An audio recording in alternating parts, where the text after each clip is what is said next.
अनुज सिंघल साहब हमारे managing editor. अनुज सिंघल साहब, जब जब मैं देखता हूँ गिरावट आती है, क्लोजिंग जब मैं आपका सुनता हूँ, तो मेरे मन में ये सवाल उठता है कि आप इतना लंबा अनुभव रखे हुए हैं, आपको कभी इस तरह गिरावट का अनुभव रहा क्या? कितना बाजार गिर रहा हो, लगातार गिर रहा हो, लगातार गिर रहा हो? लक्ष्मण जी, जो आपने सवाल किया ना कि मैंने क्या कभी इस लेवल की गिरावट देखी है, तो मैं ये कहूँगा ये तो कुछ भी नहीं है। ये तो, इसको तो मैं गिरावट मान ही नहीं रहा हूँ। गिरावट होती है अगर आप 2003 से 7-8 वाली बुल मार्केट देखेंगे ना, निफ्टी 20-20%, 25-25%, 30-30% गिरता था। मिड कैप इंडेक्स 58%, 60-60% तक गिरा था। वो होती थी गिरावट। ये तो कुछ भी नहीं हुई है। अभी हम निफ्टी पर कुल मिलाकर, Nifty, mid cap, small cap कुल मिलाकर 15% भी नहीं गिरे। तो किस बात के लिए रो रहे हैं हम?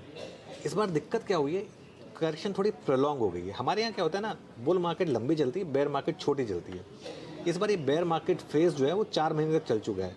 लक्ष्मण जी, मेरा ये मानना है कि और 3-4 महीने तक ये फेज चल सकता है मार्केट में, अनलेस बजट में कुछ आ जाए जो बहुत ही पाथ ब्रेकिंग हो। कुछ मान लीजिए कोई बड़ा टैक्स कट आ जाए बजट में, या मान लीजिए कैपेक्स पर कोई बहुत बड़े खर्चे की खबर आ जाए। अनलेस वो हो जाए तो ये करेक्शन मुझे लग रहा है और 3-4 महीने चल सकती है, जहां मुझे लग रहा है 2-3 चीज़ें होंगी।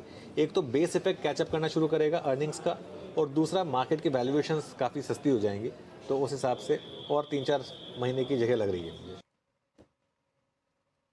हालांकि 3-4 महीने बाद भी अनुज जी वापस बाजार उठना शुरू कर देगा, इसके लिए एफआई की भूमिका काफी महत्वपूर्ण रहेगी। तो एफआई 3-4 महीने बाद वापस आएंगे, इसकी क्या गारंटी है? क्योंकि बाजार तो अभी भी टॉप 3 के वैल्यूएशन के में हम लोग पहुंचे हुए हैं।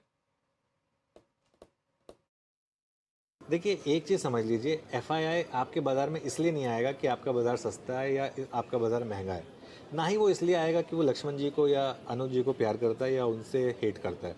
वो इस बाज़ार में आएगा अगर उसका पैसा बन रहा होगा। पैसा बन रहा हो ना, तो लोग क्रिप्टो को 1 लाख पे भी चेज़ करते हैं। पैसा नहीं बन रहा होता तो लोग क्रिप्टो को 70,000 पे भी बेचते हैं। यही चीज़ है, आज पैसा नहीं बन रहा है तो 23,000 पे भी निफ्टी बेची जा रही है।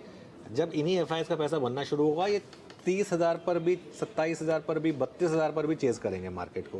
पैसा बनना चाहिए लक्ष्मण जी। तो और गारंटी तो मार्केट में कोई नहीं ले सकता आपको। गारंटी सिर्फ 2 चीज़ की होती है कि लॉन्ग रन में निफ्टी और इंसान दोनों ऊपर ही जाएंगे। बस उससे ज़्यादा गारंटी कोई नहीं दे पाएगा आपको स्टॉक मार्केट में। बिल्कुल, ये लॉन्ग रन में दोनों को ऊपर ही जाना। अरुण मल्होत्रा साहब, क्या लगता है कि ये ऊपर जाने के का जो समय है वो तो किसी को पता नहीं होता है, लेकिन आप लोग बैठते रहते, इतने सारे रिसर्च करते रहते हैं, तो कोई फैक्टर दूर दूर तक दिख रहा है क्या? देखिए, जो हो रहा था कि जो भी चीज खरीदो ऊपर जाएगी, आज थोड़ा सा नीचे आया फिर खरीद लो, फिर वो स्टॉक ऊपर चला जाएगा और प्रॉफिट बनेगा, वो जो प्रक्रिया चल रही थी वो तो एक हद तक खत्म हो गई है। तो जो रियल इन्वेस्टर्स या जो जो भी ट्रेडर्स भी थे ना, वो अब फूक फूक के कदम रख रहे हैं। तो मुझे लगता है ये मार्केट के लिए बहुत ही अच्छा है। इसमें क्या होगा, जो क्वालिटी कंपनीज नहीं है या जो क्वालिटी पैरामीटर्स को नहीं वो करती हैं, वो धीरे धीरे नीचे बैठती जाएंगी। इन्वेस्टर्स उनसे बेचते जाएंगे या उनको अपना लॉन्ग टर्म पोर्टफोलियो में डाल देंगे।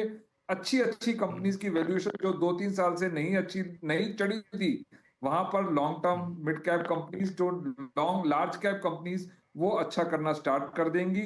और मुझे लगता है यहां पर मार्केट के इंडेक्स में भी 500,000 पॉइंट्स की गिरावट आई, बट मेजॉरिटी ऑफ दी जो स्पेकुलेटिव कंपनीज थी, वहां पर अब निवेशक दोबारा से नहीं जाएगा और अच्छी अच्छी कंपनियां आगे चलते हुए आपको रिटर्न देंगी। अगर आप यहां से अपना टाइम पीरियड यहां से 6 महीने का, 4 महीने का, 5 महीने का स्ट्रेच करेंगे, जून क्वार्टर के बाद यहां से लेके आपको, मेरा हमारा पर्सनल मानना है, करीब 15 से 20% का रिटर्न बन जाए।